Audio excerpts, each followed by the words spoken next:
I need to tell you something that is going to feel deeply uncomfortable. Something that contradicts everything your parents taught you, everything your teachers repeated, everything your boss reminds you of every single day. Working hard is destroying your wealth. I know how that sounds. I know it sounds like something a lazy person would say to justify sitting on the couch. But I am not a lazy person. I am 95 years old. I still go to the office every day. And I have built 140 billion in personal wealth. And I am telling you directly the way most people define hard work is the single greatest obstacle standing between them and financial freedom. The problem is not effort. Effort is noble. The problem is that most people have confused being busy with being productive. They have confused motion with progress. They have confused exhaustion with accomplishment. And this confusion is not an accident. It is by design. Because the economic system does not reward the hardest workers. It rewards the smartest thinkers. And the system needs you to keep working hard, keep showing up, keep grinding so that the people at the top can capture the difference between what you produce and what you are paid. Tonight, I am going to show you exactly how hard work is, destroying your wealth and what the truly wealthy do instead. This is not motivational fluff. This is the mechanical truth about how money actually works. The first way hard work destroys your wealth is through what I call the effort illusion. This is the deeply ingrained belief that the amount of effort you put in directly determines the reward you get out. It sounds so logical. Work twice as hard, earn twice as much, put in more hours, get more results, stay later than everyone else, and the promotion is yours. But let me ask you a question. Does a surgeon who spends 8 hours in an operating room earn the same as a fast food worker who also works? 8 hours? Of course not.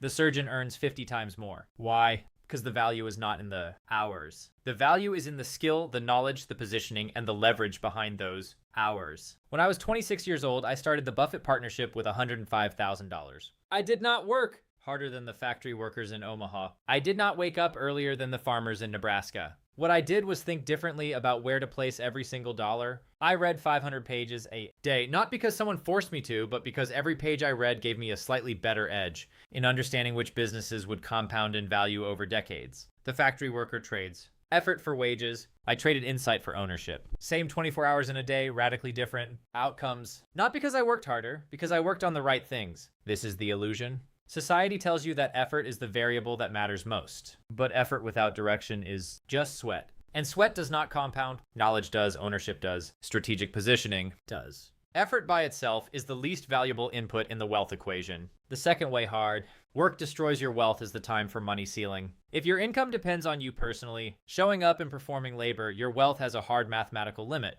And that limit is 24 hours in a day. Let me show you the math.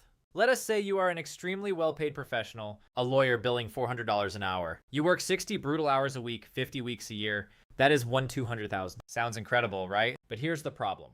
To earn that money, you must be physically present, mentally sharp, and actively working for 3,000 hours a year. If you get sick, income stops. If you take a vacation, income stops. If you burn out and at 60 hours a week, you will burn out. Income stops. You have no leverage. You are selling the only truly non-renewable resource. You possess your time. Now compare that to how I earn money.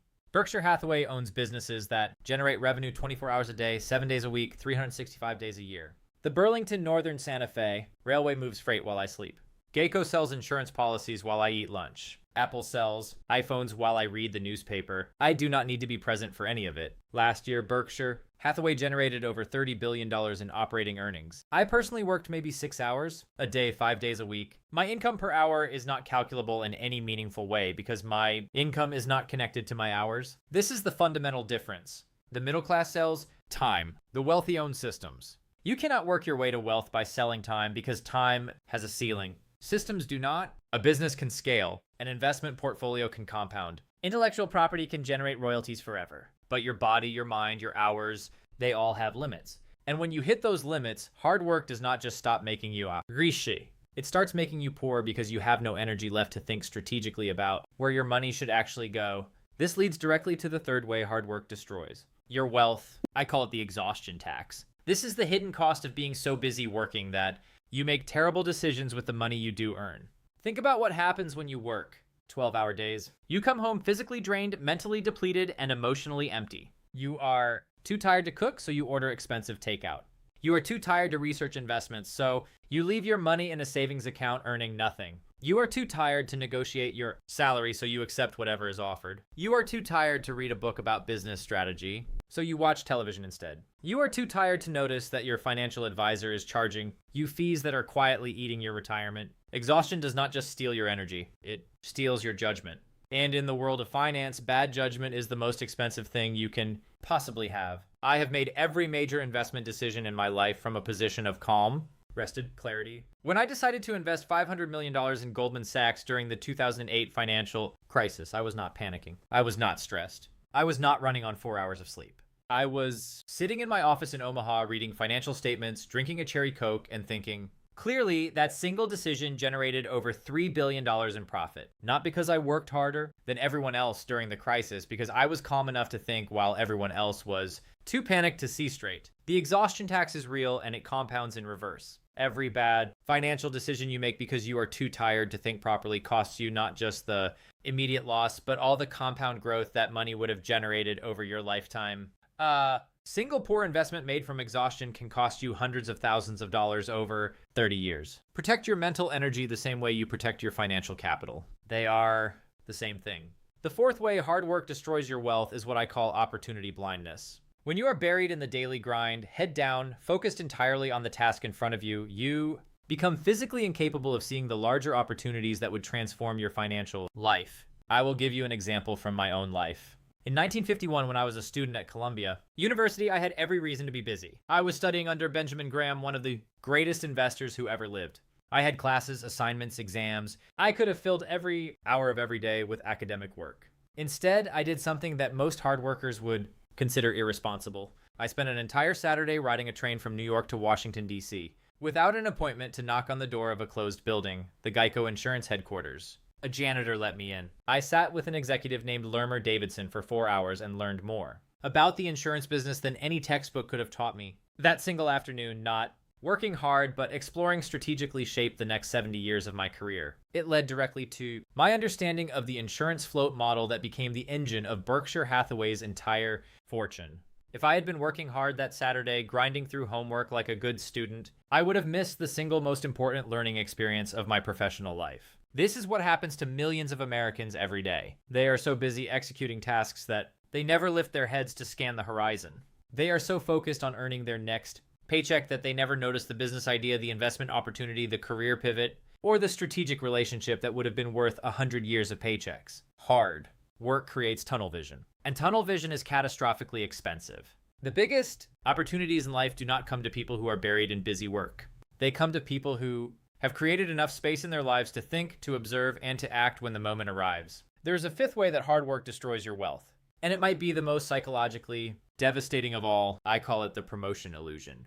It is the belief that if you just work hard enough, long enough, and prove yourself enough, the company will reward you. The promotion will come, the raise will come, the corner office will come, and eventually you will be rich. Let me tell you what actually happens. You work hard for 3 years. You stay late. You skip vacations. You sacrifice weekends with your family. And then finally the promotion arrives. Your salary goes from $75,000 to $95,000, a $20,000 raise. You feel validated. You feel like the system works. But here is what you do not see. That $20,000 raise cost you 3 years of your life.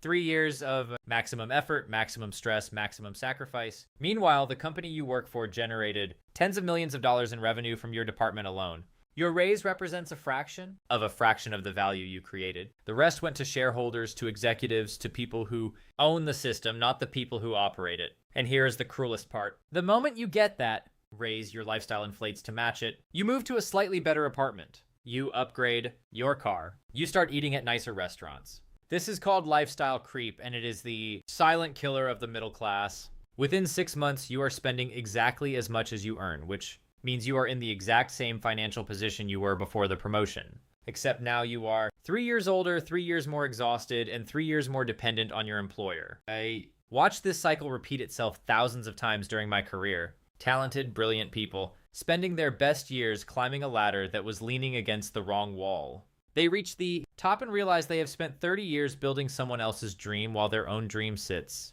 untouched, gathering dust. The CEO of a Fortune 500 company typically earns between $15 and $30 million a year. That sounds like an astronomical sum, but the founder of that same company is worth billions. The difference between the highest paid employee and the owner is not talent. It is not effort. It is not intelligence.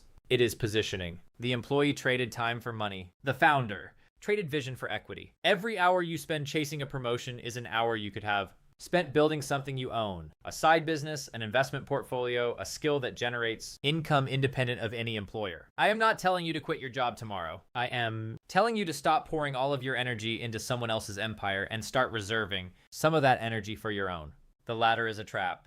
Build the building instead. So if hard work is not the answer, what is? The answer is leverage. And leverage comes in 4 forms. The first form of leverage is capital. Money working for you instead of you working for money. Every dollar you invest in a productive asset is a tiny employee that works 24 hours a day and never ask for a raise. When I buy shares of Coca-Cola, I am hiring millions of tiny workers that generate dividends while I sleep. The second form of leverage is knowledge. One insight can be worth more than 10,000 hours of labor. When I understood that Apple was not a technology company, but a consumer brand with an ecosystem that created switching costs, that single insight generated over $100 billion in profit for Berkshire. One insight, not 10,000 hours of manual labor. The third form of leverage is systems. A business is a system. Once you build it correctly, it operates without your constant presence. Ray Kroc did not flip burgers. He built a system. McDonald's that flipped billions of burgers without him ever touching a spatula. The system did the work. Rai collected the wealth. The fourth form of leverage is other people's time.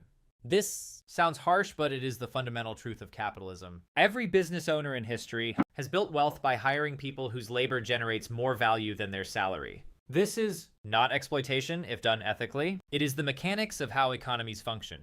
The wealthy understand all 4 forms of leverage. The middle class understands only one form of income, their own labor. And that single dependency on personal effort is the chain that keeps them running on the treadmill forever. I spend 80% of my working day reading and thinking. Not because I am lazy, because reading and thinking are the highest leverage activities I can perform. One good idea from a morning of reading can generate more wealth than a lifetime of manual labor. That is not an exaggeration. That is my actual lived experience. Repeated hundreds of times over 7 decades. Let me bring this together for you. Working hard is not a virtue when it comes to building wealth. It is a strategy with a very low ceiling. The people who build generational fortunes do not outwork everyone else. They outthink everyone else. They use leverage, capital, knowledge, systems, and other people's time to decouple their income from their hours. Here is what I want you to do. First, stop measuring your productivity by how many hours you work. Start measuring it by how much value you create per hour. If you can create the same value in 4 hours that currently takes you 12, you have not become lazier. You have become 8 hours richer. Second, protect your mental clarity. Do